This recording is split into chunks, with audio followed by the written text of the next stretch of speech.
Queria convidar os irmãos a abrirem a palavra de Deus no Salmo de número 128. Salmo 128. Semana passada nós refletimos um pouco sobre a mulher, o papel da mulher, e hoje, nesse domingo, nós vamos estar refletindo também sobre o homem que Deus criou, o homem que vive para a glória de Deus e os resultados dessa vida, dessa caminhada com Deus sendo refletidas na família e no desejo também por sua nação, pelo seu povo. Salmo 128, nos diz assim a palavra do Senhor: Bem-aventurado aquele que teme ao Senhor e anda nos seus caminhos. Do trabalho de tuas mãos comerás, feliz serás e tudo te irá bem. Tua esposa no interior de tua casa será como a videira frutífera, teus filhos como rebentos da oliveira à roda da tua mesa. Eis como será abençoado o homem que teme ao Senhor. O Senhor te abençoe desde Sião, para que vejas a prosperidade de Jerusalém durante os dias da tua vida. Vejas os filhos de teus filhos. Paz sobre Israel. Amém. Vamos orar, irmãos. Senhor, abrimos aqui a Tua palavra, lemos a Tua palavra e pedimos, Pai, a instrução do Teu Espírito, a iluminação do Teu Espírito. Pedimos que o Senhor nos conduza, Pai, e que por amor do Teu nome e da Tua glória sejamos abençoados pelo Senhor. Nós assim oramos no nome de Jesus. Amém. Meus irmãos, esse salmo faz parte de um conjunto de salmos que são cânticos de romagem. Os cânticos de romagem, eles eram cantados, eles eram proferidos quando o povo de Deus saía das mais diversas regiões ali de Israel em direção a Jerusalém. Eles iam cantando esses salmos durante o caminho, recitando esses salmos durante todo o percurso. E pelo menos duas ações muito didáticas têm a ver com esse cântico, ou com esse processo de cantar a palavra de Deus, de falar a palavra de Deus enquanto se peregrina, enquanto se vai para Jerusalém adorar o Senhor. O primeiro deles é lembrar para o coração de que Deus de fato é bom, de que a sua vontade é boa e de que nós somos povo da aliança, chamados para viver, não na perspectiva do mundo, mas para a glória do Senhor. Então, ao cantar esses salmos, eles estavam relembrando ali para o seu próprio coração a bondade de Deus, o caráter de Deus e a sua identidade também como povo de Deus. Um segundo aspecto era um aspecto didático mesmo, de ensinar para as próximas gerações que peregrinavam também com seus pais ao templo, para Jerusalém, para cultuar o Senhor, as maravilhas de Deus, o caráter de Deus, a bondade de Deus e a sua identidade também como povo do Senhor. Então servia para o coração daquele que cantava, o coração daquele que já era maduro na fé e que experimentava as bênçãos de Deus, que conhecia o caráter de Deus, mas servia também como anúncio para as próximas gerações e também para aqueles que estavam chegando ao povo, estrangeiros que muitas vezes eram circuncidados e passavam a fazer parte do povo, ou pessoas menos amadurecidas na fé.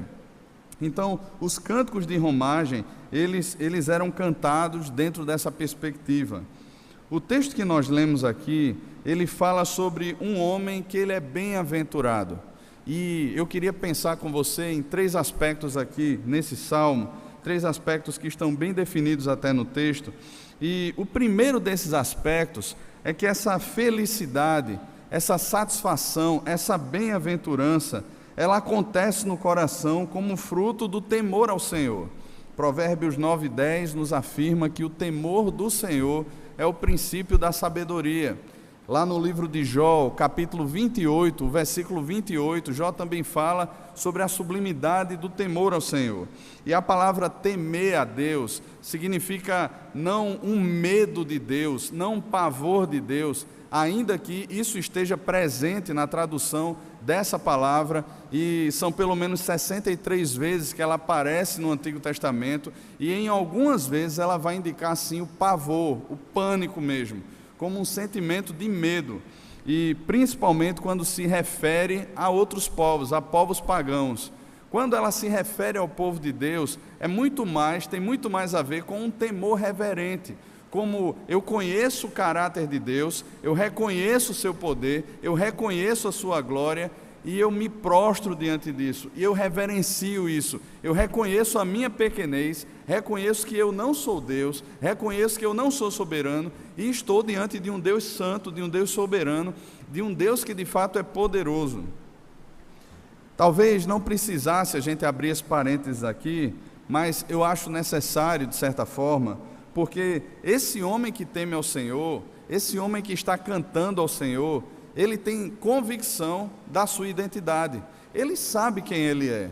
E muitas vezes, irmãos, nós perdemos isso de vista, porque pensamos que a nossa identidade, ela está firmada na igreja. Ainda que nos identifiquemos com a igreja, ainda que nos identifiquemos com grupos até dentro da igreja, grupos de convivência, pessoas que desenvolvemos uma afinidade maior, a nossa identidade, ela não é firmada nem nas pessoas, nem muito menos na igreja. A nossa identidade, ela é firmada no pacto do Senhor, na aliança que o Senhor fez, no caráter do Senhor conosco. E esse homem, ele tem essa consciência, ele teme a Deus porque ele conhece a Deus, ele se relaciona com Deus, ele conhece a palavra de Deus, ele é alguém que não vive uma caminhada superficial, mas ele é alguém que vive uma vida profunda com o Senhor. E aqui talvez seja o primeiro aspecto que a gente precise perceber dentro desse primeiro ponto.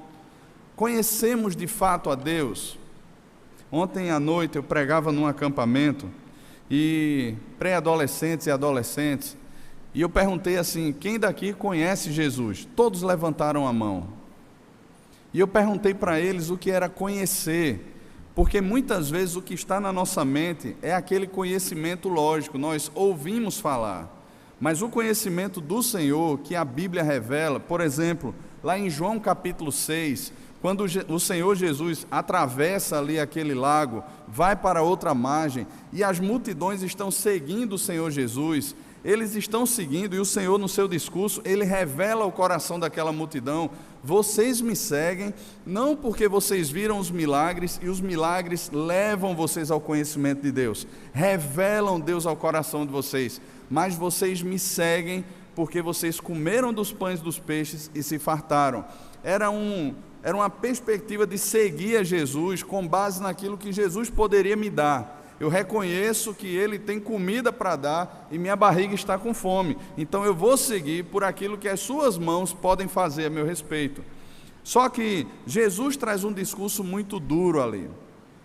Jesus diz que quem come da sua carne, quem bebe do seu sangue, come verdadeira comida e bebe verdadeira bebida. Nós vamos participar da mesa do Senhor daqui a pouco, e a revelação da mesa, o que a mesa indica para a gente, um dos aspectos da mesa do Senhor é o aspecto da intimidade.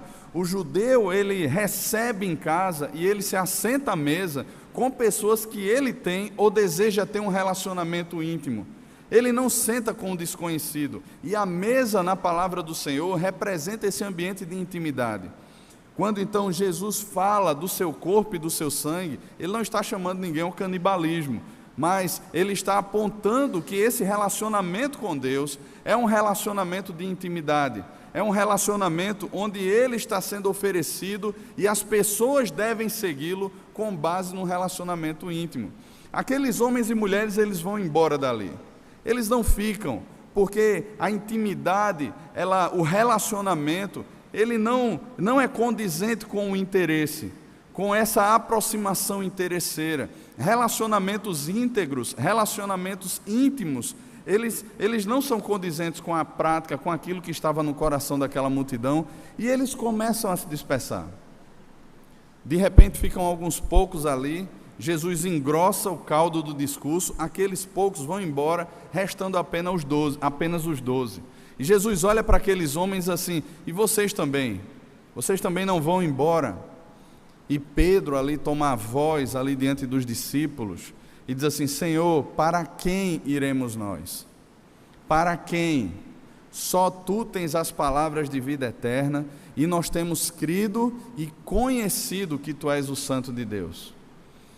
A palavra conhecer ali, irmãos, não significa um conhecimento lógico, não é apenas porque eles estão caminhando com o Senhor e vendo alguns movimentos que o Senhor anda fazendo, mas é uma relação de intimidade. A palavra conhecer ali também é usada quando o judeu lá, no seu relacionamento com a sua mulher, eles estão na noite de núpcias e desfrutam da intimidade das núpcias do casal. É o conhecer a esposa, é ter intimidade com a esposa. E o que Pedro está dizendo é que, Senhor, nós temos conhecido o Senhor. Nós temos tido essa relação de intimidade com o Senhor, esse relacionamento tão próximo, onde a gente conhece o Senhor. Não que Pedro estivesse tendo ou dando qualquer cabimento para um relacionamento íntimo sexual com o Senhor, mas a relação ali está se desenvolvendo numa caminhada profunda. Não é algo superficial, não é algo de menos, não é algo que, eu sei, é uma ideia que eu tenho, ou aquela pessoa que muitas vezes convive comigo, mas eu não sei nada da vida dela, ela não sabe nada da minha vida. Afinal de contas, nós temos que prezar por nossa reputação, nós damos a conhecer alguns graus lá de plausibilidade no relacionamento, mas não tudo. Não é esse tipo de relação, é uma relação profunda, é uma relação íntima. Estão conhecendo o coração está sendo desvendado ali de um para o outro. E Jesus fala sobre isso mais à frente no Evangelho de João, quando ele diz que chama aqueles homens de amigos, porque ele tem dado a conhecer o seu coração, a vontade do Pai àqueles homens. Então, esse temor do Senhor, irmãos, que nós vemos aqui, logo no primeiro versículo do Salmo 128, revela essa relação com Deus. Isaías, no capítulo 6 do seu livro, ele está chorando no templo. O rei Uzias, que era seu primo, havia falecido, e Isaías está lá buscando um consolo da parte do Senhor, e de repente Deus abre uma janela do céu e dá uma visão a Isaías. Isaías contempla ali a glória de Cristo nos céus, como Jesus ele é adorado nos céus. Ele vê ali, ele tem uma imagem de Deus, do senhorio de Cristo, da revelação de Cristo, e como os serafins, eles adoram a Jesus, declarando que Ele é santo, santo, santo, e isso sem cessar. E Isaías, diante desse conhecimento, dessa revelação do Senhor, dessa intimidade que ele está tendo com o Senhor ali naquele momento, ele tem uma reação, ele teme ao Senhor, porque ele está diante de um Deus santo, e ele passa a enxergar-se como de fato ele é. Ai de mim, estou perdido, eu vou morrer, porque os meus olhos viram ao Senhor. Eu sou um homem impuro, habito no meio de um povo de impuros lábios, e eu estou contemplando o Rei da Glória. Ele tem essa percepção, mas ao mesmo tempo, ele percebe a graça de Deus, como que uma brasa tirada do altar com uma tenaz, tocando os seus lábios e alcançando e purificando a sua vida. Esse homem, ele está de pé, cantando ao Senhor, porque ele reconhece essa santidade de Deus, ele reconhece a glória, o senhorio, a soberania de Deus, e ele reconhece também a sua completa inaptidão de estar na presença desse Deus, mas ao mesmo tempo ele percebe a graça de Deus, que alcança o seu coração e faz com que ele possa não apenas cantar o pavor do coração, mas celebrar o temor desse Senhor. Esse homem conhece a Deus, mas a gente percebe aqui ainda no versículo 1, que ainda que ele conheça Deus, esse conhecimento de Deus não é algo apenas lógico, porque muitas vezes na nossa caminhada esse conhecimento de Deus fica limitado à nossa mente, é algo que não desce para o coração. Essa semana eu estava assistindo pela internet, consegui assistir ainda 2 pregações de uma conferência chamada Atos 29, que eu creio que acontece no Rio de Janeiro, e o último sermão foi pregado pelo pastor Augustus. E quando ele estava pregando ali aquele último sermão, em Atos capítulo 2, ele falava do crescimento da igreja ali em Atos capítulo 2. E ainda que a qualidade, ou melhor, a quantidade, muitas vezes não reflita a qualidade do que é pregado, do que é vivenciado, a qualidade se refletirá também em quantidade.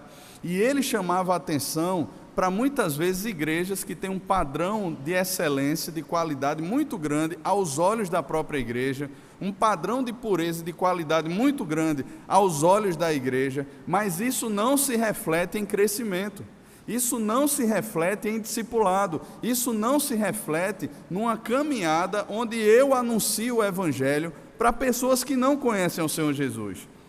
Inevitavelmente, irmãos, qualidade, ela vai desembocar numa perspectiva evangelística, num caminho de evangelismo, num caminho onde a pessoa percebe agora o seu coração e, por conta daquela teologia boa que ele tem conhecido, por conta da intimidade com Deus, por conta da adoração que está no seu coração agora, ele nutre no seu coração o desejo que pessoas que ainda não se submetem a esse Deus, que ainda não adorem esse Deus, passem a adorá-lo. E ele sai então para o mundo, dentro de uma visão onde as pessoas que não conhecem a Deus, elas são campo missionário e também devem ser chamadas a adorar esse Deus vivo e verdadeiro. É algo que se traduz em prática. Então, irmãos, quando nós olhamos aqui para esse salmo, nós vemos que esse homem que teme, que adora o Senhor, que conhece ao Senhor, ele anda nos caminhos do Senhor. Ele anda. Não há como nós desassociarmos boa teologia de uma boa prática de vida. Não há como nós desassociarmos uma compreensão séria e saudável sobre o caráter de Deus do nosso papel nesse mundo. Não há. Da nossa obediência à sua palavra. Se Deus deu a estrutura e o nosso coração é chamado para temê-lo, se nós fomos despertados da morte para a vida, para temermos ao Senhor, para termos esse relacionamento íntimo com o Senhor, nós somos chamados também a andar nos seus caminhos. E pensando aqui em nós como homens, o salmista aqui está escrevendo e pensando nessa visão ou nesse caminho da masculinidade, daquele que é sacerdote do seu lar, daquele que é profeta dentro da sua casa, daquele que governa dentro da sua casa. Nós como homens somos chamados para temer ao Senhor e obedecer a sua palavra. E a obedecer a sua palavra, a andar nos seus caminhos. Por exemplo, nós poderíamos abrir aqui e falar sobre o papel do homem. O homem deve ser um tipo de Cristo dentro de casa, assim como ele amou a sua igreja e a si mesmo entregou-se por ela. Nós somos chamados a ver uma vida assim também. Só que, irmãos, esta seria a aplicação de uma verdade que aconteceu no coração. Se ela aconteceu no coração, tudo aquilo que foi projetado por Deus lá em Gênesis 1 e repetido em Gênesis 2, as estruturas e os papéis estariam claros também no meu coração. Eu não vivenciaria essas coisas como se fosse algo obrigado agora, como se fosse uma imposição vazia, como se fosse a imposição pela imposição, como se fosse o comportamento pelo comportamento, mas se torna agora um caminho de vida para mim, porque eu temo ao Senhor. Homens que não andam no caminho do Senhor revelam a sua falta de temor ao Senhor. Homens que não se submetem à palavra do Senhor e não glorificam ao Senhor como profeta de sua casa, como sacerdote de sua casa, como aquele que governa a sua casa, não temem ao Senhor. Ou se mantêm numa caminhada muito superficial, muito ingênua, sem amadurecimento nenhum diante do Senhor. Mas quando nós passamos a temer ao Senhor, quando o temor do Senhor está no nosso coração, quando nós sabemos quem Deus é, e quando nós sabemos muito bem quem nós somos diante desse Deus, nós passamos a obedecê-lo. Não há outro caminho, irmãos, não há outra proposta. Aquele que teme ao Senhor e anda nos seus caminhos. E aqui então, o salmista diz que eles são bem-aventurados, eles são felizes, eles são satisfeitos por causa desse conhecimento do Senhor. A partir do versículo 2 até o versículo 4, nós vemos aqui um segundo aspecto desse salmo. Nós vemos aqui a bênção de Deus sendo desfrutada no ambiente familiar. Veja só: do trabalho de tuas mãos comerás, feliz serás e tudo te irá bem. Tua esposa no interior de tua casa será como uma videira frutífera, teus filhos como rebentos da oliveira à roda da tua mesa. Eis como será abençoado o homem que teme ao Senhor. Quando nós olhamos Gênesis capítulo 3, nós temos uma compreensão muito errada às vezes, por conta daquele texto, sobre a questão do trabalho, do mandato cultural de Deus. O mandato cultural de Deus, o mandato do trabalho, é dado antes da queda. Entretanto, na queda, ele se torna como se fosse um peso, porque a terra que antes favorecia o homem, ela passa a lutar contra o homem. Há uma inimizade dentro da criação agora. Ela vai produzir cardos e abrolhos, ela vai produzir ervas daninhas, espinhos, ela vai lutar contra o homem agora, e o homem agora vai depender do suor do seu rosto para produzir alguma coisa. É claro que dentro desse contexto aqui, talvez essas coisas se tornem muito mais claras, porque o salmista está escrevendo para o povo de Israel, dentro de uma perspectiva onde a maioria das pessoas ali são agrícolas, são agricultores, são pecuaristas, eles vivem da terra, eles são pessoas ali que têm a sua granjinha lá, têm a sua chácara, têm o seu sítio, eles vivem daquilo ali, e para eles isso aqui é muito sério, e aponta de fato para essa caminhada de Deus agora abençoando, porque eles veem que quando o homem se volta para Deus, quando ele reconhece o senhorio de Deus, quando ele se reconhece, quando ele percebe a sua identidade diante de Deus, aquilo que acontece lá em Romanos 8, onde a terra está gemendo na revelação, na expectativa da revelação dos filhos de Deus, começa a ser desfrutada agora dentro da sua propriedade. É claro que a seca vai abalar muitas vezes toda a terra, e a dele não vai estar isenta a seca. É claro que muitas vezes as pestes elas vão invadir uma região, e a granja ou o sítio daquele judeu está lá no meio e vai ser atingido também. Entretanto, há uma perspectiva diferente do cultivo, há uma perspectiva diferente dos meios de produção, de como lidar com a terra, e isso a lei do Senhor, lá em Deuteronômio, vai ensinar para o coração desse homem que lida com a terra, desse homem que lida com o gado, como proceder dentro da criação do Senhor, para que haja descanso na terra, para que haja fartura na terra. A visão de mundo dele é completamente diferente da visão dos pagãos, porque ele teme ao Senhor e obedece à palavra do Senhor. A terra vai ter uma produção diferenciada, ainda que muitas vezes esteja debaixo de circunstâncias, de situações que atinjam outros também que não conhecem ao Senhor. Mas haverá algo diferenciado ali, uma prosperidade diferenciada. Há um outro aspecto aqui, irmãos, que é a relação com a sua esposa e com os seus filhos. E aí a gente pode enxergar aqui de forma muito clara também o mandato social de Deus. Veja só, tua esposa no interior de tua casa será como uma videira frutífera, teus filhos como rebentos da oliveira à roda da tua mesa. A gente vê aqui como esses relacionamentos são desenvolvidos agora dentro de casa por esse homem de Deus. Ele é um cara que trabalha, ele não é alguém preguiçoso, ele não é alguém acomodado, ele trabalha, ele tem lá o seu pão, fruto do seu trabalho, e é certo que muitas vezes também a gente está desempregado. Nós estamos num país onde nós temos quase 14,3, se eu não me engano, milhões de desempregados. É um número muito grande. Pessoas aqui da nossa igreja perderam o emprego. Pessoas aqui perderam o emprego. Mas não quer dizer que sejamos preguiçosos. Provérbios fala sobre o pão da preguiça. Paulo fala na segunda carta aos Tessalonicenses sobre aqueles que andam de forma desordenada, que muitas vezes se aproximam dos irmãos com outros interesses, de comer o pão da mesa dos irmãos, que não estudam, que não estão na faculdade, que não trabalham, são preguiçosos e se aproveitam da bondade dos outros. Paulo fala sobre isso.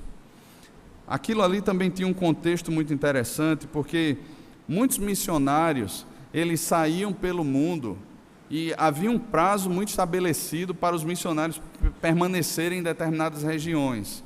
E muitos até queriam permanecer mais tempo, não eram homens de Deus, mas eram homens que queriam se aproveitar da bondade dos outros. Então, eles permaneciam mais tempo que o necessário, simplesmente com o pretexto ou com a desculpa de estarem pregando a palavra de Deus para usufruir das bênçãos da casa daqueles irmãos que hospedavam eles.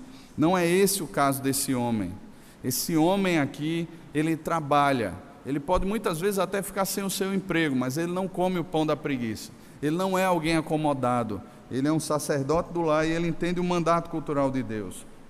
Outro aspecto que a gente entrou aqui, eu voltei para o primeiro ponto desse segundo ponto mais geral. a esposa, o relacionamento dele com a esposa é diferenciado e ela se torna uma videira frutífera dentro de casa. É interessante aqui que duas árvores que são muito citadas na Bíblia, a videira e a oliveira, elas podem ser aplicadas aqui a esse texto, porque a videira ou a parreira, ela é representada pela fartura dos seus frutos, principalmente era uma planta muito cultivada nessa região. Ainda que fosse uma região muito seca, as partes irrigadas, elas conseguiam produzir muitas uvas. Jesus vai usar o exemplo da videira também lá em João capítulo 15, quando ele fala ali da videira, os ramos da videira, os ramos que permanecem ligados à videira. Então esse é um exemplo de fartura, é um exemplo de frutos, é uma mulher que frutifica, como fruto também dessa relação, dessa percepção de um homem que ensina a palavra de Deus, que ensina o temor do Senhor, que ensina o caminho do Senhor na sua casa. Ela então passa a ser como uma videira frutífera, e os filhos como rebentos da oliveira à roda da mesa. É outra árvore aqui, e dentro desse aspecto bem interessante a gente falar. A oliveira, ela muitas vezes passa naquela região cerca de 40 anos sem produzir nada. E alguns comentaristas chegam a dizer que nesse período começa a aparecer um broto que vai crescendo ali, e depois aquela oliveira mais velha, ela na verdade está dizendo que o seu tempo de produção está chegando ao fim, e aquele broto ali será uma nova planta que vai assumir o seu lugar. E quando ele fala aqui que serão como rebentos da oliveira, é que haverá um legado, haverá por meio da vida dos seus filhos uma continuidade dessa visão que o pai tem, dessa relação que foi passada para os filhos, e os filhos agora conhecem a Deus, os filhos agora sabem qual é a sua identidade, e os filhos andam no caminho que o seu pai andou. Eles são aqueles novos rebentos que crescerão, assumirão o lugar do seu pai e produzirão frutos agora, como seu pai já um dia produziu. E eu penso, irmãos, que tanto na relação com a nossa esposa, como na relação com os nossos filhos, nós homens temos um papel essencial, radical. Perceba que esses aspectos, eles acontecem dentro da relação familiar, fruto de um homem que teme ao Senhor e anda nos seus caminhos. É certo que conflitos podem existir dentro de casa, conflitos podem existir, mas, irmãos, um homem que teme a Deus, um homem que confia na palavra de Deus, um homem cuja visão, o discernimento, ele é obtido pelas lentes da palavra de Deus, esse homem tem um procedimento diferenciado dentro da sua casa. É certo que também nós vivemos numa sociedade que distorce muito os padrões de família, os valores familiares, e talvez nem todos tenham uma vocação para casar. Às vezes a gente conhece pessoas que seriam muito melhores que permanecessem solteiras, porque nem o homem, ele sabe o que é de fato ser um homem de Deus, e ele entra dentro de um casamento com a mente cheia de outras perspectivas, com a mente cheia de outros conceitos, e ele vai desenvolver um caminho destrutivo dentro do seu casamento. Assim também, mulheres que elas têm uma visão completamente secularizada do que é ser casamento. Mas das mulheres nós já falamos semana passada, e aí você pode assistir o vídeo lá da semana passada que está no canal do YouTube, tanto do culto das 8h30 como do culto das 11 também, e aí você vai ver qual é o papel da mulher ali, e todo esse papel e toda essa vida da mulher, como ela é desenvolvida dentro dessa mesma visão do temor do Senhor, como seu coração é transformado, e ela passa a viver então a vida comum do lar, e ela passa então a viver para a glória do marido, e ela recebe esse louvor do marido e dos filhos dentro de casa. Muito interessante, irmãos, foi um texto que abençoou muito meu coração. Aqui nós percebemos de forma muito clara, irmãos, como os filhos, eles também repetem esse caminho dos pais. Talvez aqui você tenha o seu filho desviado, seu filho afastado dos caminhos do Senhor. Eu estava conversando com uma pessoa essa semana, e a pessoa estava dizendo assim: olha, aqui na igreja é o seguinte, aqui na igreja, enquanto eles são crianças, adolescentes, eles permanecem aqui porque nós obrigamos eles a virem aqui para a igreja. Isso foi numa igreja irmã nossa aqui no sertão, o pessoal lá abrindo o coração e falando sobre isso. Só que quando eles entram na juventude, quando eles completam 18 anos, quando eles percebem que suas asas já estão desenvolvidas para que eles alcem os seus próprios voos, parece que eles não querem mais seguir esse caminho. Eles não querem mais. E um irmão lá disse assim: estamos muito preocupados também porque há uma grande quantidade dos nossos jovens namorando com pessoas que não conhecem a Deus. Irmãos, eu sentei com aquele grupo de homens e eu perguntei a eles: olha, qual foi o seu maior investimento na vida do seu filho durante todo esse tempo? Em que você mais investiu? O que é que você deixava para ele como sendo principal?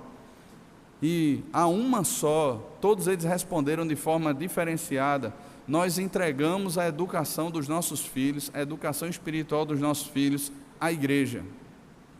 Nós entregamos a educação espiritual do nosso filho, muitas vezes a nossa esposa, que de boa vontade abria a Bíblia com eles ainda em casa e ensinava. Mas nenhum deles havia tido uma participação efetiva no pastoreio e na instrução dos seus filhos. É certo que aspectos outros eles podem surgir aí. O fato de nós batizarmos os nossos filhos, o fato de trazermos os nossos filhos para a igreja, o fato de sermos bons pais, ensinando a palavra de Deus aos nossos filhos, não garante a conversão dos nossos filhos. Não garante, irmãos. A conversão é uma obra exclusiva de Deus. E eu oro a Deus para que tanto os meus filhos quanto os filhos dos irmãos aqui também um dia se convertam e andem com o Senhor. Mas nós temos um papel. Deuteronômio capítulo 6 fala de forma muito clara sobre esse processo de instrução, e é muito mais do que simplesmente fazermos cultos domésticos, mas é na vida comum, na vida ordinária, nós ensinarmos aos nossos filhos a interpretarem a vida segundo uma visão bíblica. Segundo uma visão bíblica. Há uns meses atrás, nós tivemos um problema na escola do meu filho. Lá em casa, a gente cria Arthur como de fato Deus o definiu, como sendo um homem. Deus foi quem definiu ele assim. E criamos Sara como Deus a definiu, mulher. Ela é uma mulher. E dentro dessa perspectiva, hoje em dia, muitos pais, eles alimentam, eles educam os seus filhos com uma visão mundana, diabólica, carnal, corrompida e o que mais você puder acrescentar aí. E lá na classe de Arthur, uma mãe educa o seu filho para que ele seja livre e ele escolha o que ele quiser ser. Porque Deus não deu, segundo ela, uma identidade ao meu filho, não deu um gênero ao meu filho, mas ele é daquela geração que coloca-se um xizinho no final como sendo sinal ou símbolo de indefinição. E aí, esse menino leva bonecas, as princesas da Disney para a sala, ele brinca dessas coisas, ele se junta com as meninas e brinca como se fosse a bailarina da turma. E aí meu filho chegou para ele e confrontou ele, disse assim: olha, você parece uma menininha brincando, isso é brincadeira de menina, não é brincadeira de menino. Aquele menino, é claro, foi conversar com a mãe liga para minha esposa, e aí iniciam ali um processo de conversação. E foram muito sábias as palavras que Beta disse a ela. Porque Beta disse assim: olha, se você cria o seu filho segundo essa visão, nós criamos o nosso filho de acordo com outra visão. E choques acontecerão nesse caminho. E não é só o meu filho que vai chegar para o seu filho e vai confrontar ele dentro dessa forma. É claro que a gente não ensina o nosso filho a zombar dos outros, nem a ridicularizar os outros. Ele tem que respeitar as pessoas. Entretanto, a visão que ele aprende, a visão bíblica, a sua cosmovisão bíblica, ela vai extrapolar os limites da sua boca. Ele vai falar daquilo. Ele vai confrontar realidades que sejam opostas à palavra de Deus. E, irmãos, isso é bom que aconteça. Porque esse é um tipo de visão e de voz profética que denuncia esse mundo. Nós muitas vezes assumimos essa capa diabólica do politicamente correto. Não, para manter determinadas coisas eu me calo. É certo que não devemos confrontar simplesmente pelo prazer de detonar com os outros, de ver os outros na lama, de ganhar com o nosso argumento. Mas se nós convivemos com pessoas, e se nós temos uma visão bíblica acerca de muitos assuntos e muitos aspectos que estão distorcidos hoje na nossa sociedade, a nossa visão de mundo ela vai extrapolar a nossa boca. Nós vamos falar, nós vamos pregar. Entretanto, esse caminho é um caminho de evangelização. Não é um caminho onde simplesmente você acusa para mandar as pessoas para o inferno, porque essa colheita ela é feita pelo Senhor Jesus, pelos seus anjos. Não é feita por nós. Então, não é simplesmente uma questão de julgamento, mas é uma questão de discipulado, de ensino. É uma questão de ganhar a pessoa para Cristo e mostrar a essa pessoa que existe alguém que nos criou e que nos deu um livro, que é a sua visão sobre a vida real e verdadeira. Jesus mesmo, ele diz que ele é o caminho, a verdade e a vida. Ou seja, não há verdade fora de Jesus. Não há verdade fora da palavra de Jesus. São mentiras, são visões falsas que assumem um padrão de verdade, mas que não são verdade. E nesse sentido aqui, os filhos, eles são como esses rebentos. Eles carregarão em si a visão de mundo da palavra de Deus. Eles carregarão em si as lentes da palavra de Deus. Eles darão sequência ao legado do seu pai, que é um homem que teme ao Senhor, que anda nos caminhos do Senhor e que ensina agora esse caminho, esse legado para o seu filho. Ele deixa esse legado. E aí o versículo 4 finaliza dizendo: eis como será abençoado o homem que teme ao Senhor. Veja só, ele volta para o temor do Senhor, ele retoma o mesmo pensamento. O alvo central aqui, irmãos, no coração é o temor do Senhor.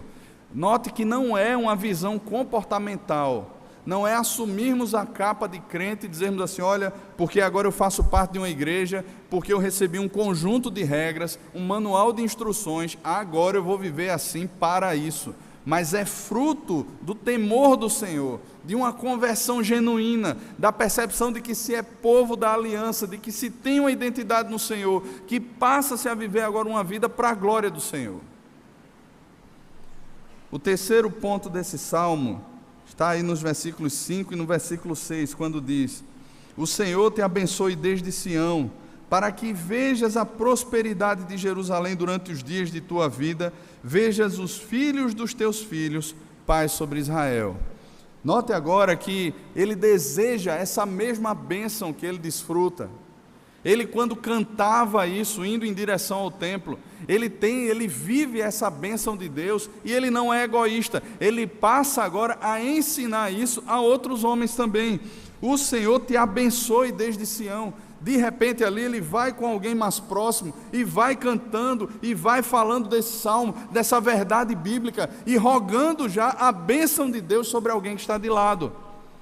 E aqui, irmãos, eu percebo de forma muito clara a visão do discipulado. Alguém que está andando com alguém. Nós temos aqui acontecendo nas quintas-feiras um discipulado com homens. E você que é homem está convidado a fazer parte. Sempre acontece aqui nas quintas-feiras na sala do coral, não é isso, Oziel? Toda quinta-feira, se não me engano, 8 horas da noite. Acertei. Então você está convidado a fazer parte. E essa é uma caminhada muito jóia, irmãos. Porque nós passamos a compartilhar a vida, passamos a confrontar uns aos outros, passamos a aprender com a sabedoria daqueles que são mais experimentados na palavra, daqueles que são homens maduros e podem instruir o coração. Aquele vídeo do Retiro das Mulheres, né? Eu lembro de Mel falando ali no vídeo, dizendo assim: olha, eu quero ir para aprender com mulheres mais sábias o que é ser uma mulher sábia. E essa é uma visão bíblica. Quando nós olhamos, por exemplo, a carta que Paulo escreve a Tito, Paulo fala sobre isso, que mulheres mais sábias devem instruir mulheres mais novas a serem boas donas de casa, no trato com o marido, na criação dos seus filhos. Da mesma forma, irmãos, nós como homens precisamos aprender e precisamos ensinar também. Nós temos uma geração de jovens, de adolescentes que estão crescendo, e muitos deles não têm um padrão de referência masculina dentro de casa. E o que ele está dizendo aqui é: o Senhor te abençoe agora, o Senhor abençoe você para que você veja a prosperidade de Jerusalém. E que prosperidade é essa? É a prosperidade de um povo que teme a Deus e anda nos caminhos do Senhor. Famílias estruturadas, homens de Deus, que não só falam, mas que creem com o coração e vivem aquilo pela fé, no dia a dia, na sua prática de vida. Vejas os filhos de teus filhos e experimentes a shalom de Deus, a paz de Deus sobre o povo de Deus, sobre Israel. Note que todo o caminho ou todo o centro desse texto é no temor do Senhor. É no temor do Senhor. Um coração que teme ao Senhor, que está feliz no Senhor, que está satisfeito no Senhor, é um coração que anda nos seus caminhos e desfruta a vida com Deus, a vida de Deus, a paz de Deus, dentro da sua casa, dentro do seu trabalho, também nos seus relacionamentos interpessoais, no seu discipulado, na sua caminhada de ensino e aprendizado com outras pessoas. Paz sobre Israel. Irmãos, nós vamos participar da mesa do Senhor. Nós vamos participar da mesa do Senhor. E nós somos chamados à intimidade com o Senhor. E é muito bom, e nesse momento não falo só aos homens, mas às mulheres também, é muito bom como a oração, nós colocarmos no coração diante de Deus, colocarmos o coração diante de Deus nesse caminho. Senhor, esse temor do Senhor, essa intimidade com o Senhor, essa vida do Senhor, é algo que está presente no meu coração, porque a mesa do Senhor é um chamado à intimidade com Ele. É um meio de graça no qual Deus nos abençoa, comunica vida espiritual ao nosso coração. É um meio também, é um memorial onde nós lembramos tudo aquilo que o Senhor fez e anunciamos isso ao nosso coração e aos outros até que Ele venha. Mas acima de tudo, irmãos, é um local de comunhão, é um local de intimidade, onde nós podemos desfrutar da intimidade de um Jesus que está presente nesse lugar e que nos serve, que nos abençoa. Vamos ter um tempo de oração. Enquanto isso, eu convido os presbíteros para virem à frente, para nos auxiliarem aqui na distribuição dos elementos.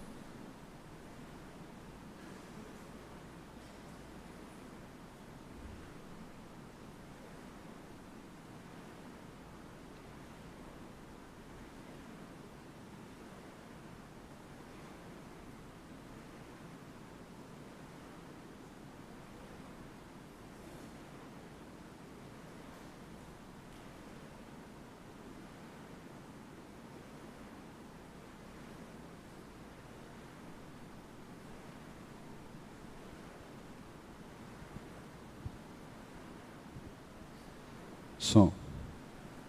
Senhor, nós somos gratos ao Senhor, Pai, por Tua palavra, e nós somos gratos porque essa intimidade, essa mesa que é a mesa da intimidade com o Senhor, ela é garantida pelo Senhor Jesus, Pai. É produto do Teu sangue, é produto dessa aliança que nos alcançou e que nos fez Teu povo, que nos deu uma identidade e que nos deu a vida eterna no Senhor e, acima de tudo, essa relação com o Senhor. Obrigado, Pai, porque nós podemos falar com o Senhor face a face, como quem fala ao seu amigo. Obrigado porque com ousadia nós podemos entrar no Santo dos Santos, pelo novo e vivo caminho que o Senhor Jesus conquistou pelo rasgar do véu da sua carne ali naquela cruz. Obrigado porque é o Senhor mesmo que de forma muito sublime nos recebe a essa mesa e que nos serve também essa mesa, mostrando para nós a Tua humildade e o caminho do serviço para o nosso coração. Pai, nós pedimos que o Senhor nos abençoe aqui nesse momento, porque nós cremos que bênçãos espirituais são comunicadas na participação da Tua mesa. A gente pede que o Senhor fortaleça aquele que está fraco, anime o coração.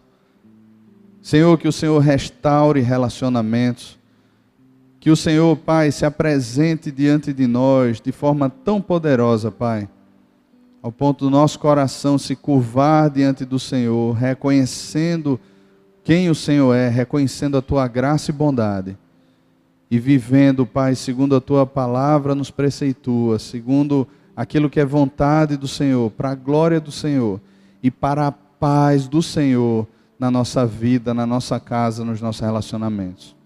Nos abençoa sim, Deus, no nome de Jesus. Consagramos esses elementos aqui ao Senhor, Pai.